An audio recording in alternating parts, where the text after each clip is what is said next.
రెడ్డి సమైక్య రాష్ట్రంలో ఉన్నటువంటి ఆంధ్ర పాలన కంటే కూడా రెట్టింపుగా ఇలా తెలంగాణ బిడ్డలపైన, తెలంగాణ యువకులపైన ఇలా కేసులు పెట్టి ఇలా అక్రమంగా జైల్లో పెట్టేటువంటి కుట్రని ప్రభుత్వం చేస్తాము. అందుకే ఇలా స్వేచ్ఛ లేదు.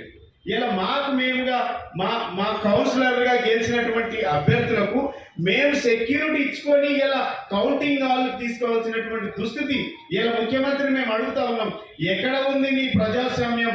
7వ గ్యారెంటీ ఎక్కడ పోయిందని అడుగుతా ఉన్నాం. సమాధానం చెప్పాలి దానికి. ఈ ప్రభుత్వానికి, ఈ ప్రభుత్వంలో ఉన్నటువంటి మంత్రివర్గానికి ఈ రాష్ట్రంలో ప్రజాస్వామ్యం ఉందా అని అడుగుతా ఉన్నాం.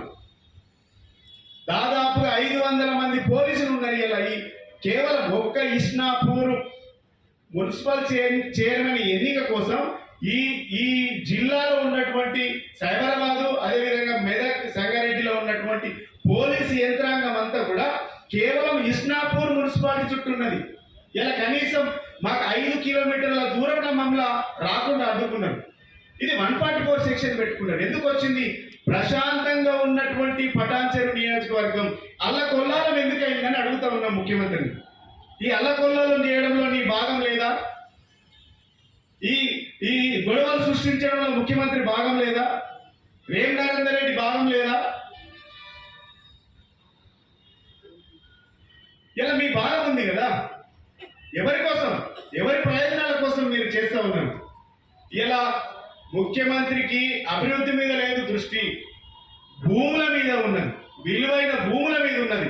మేము నరేందర్ రెడ్డి గారు కానీ ముఖ్యమంత్రి గారు ఎక్కడైతే భూముల విలువలు ఉన్నాయో ఆ విలువ ఉన్నటువంటి భూముల పైన ముఖ్యమంత్రి ఈ ప్రభుత్వానికి కన్నుబడ్డది. కాబట్టి ఇక్కడ కైవసం చేసుకోవడానికి అనేక కుట్రలు ప్రభుత్వం చేసింది.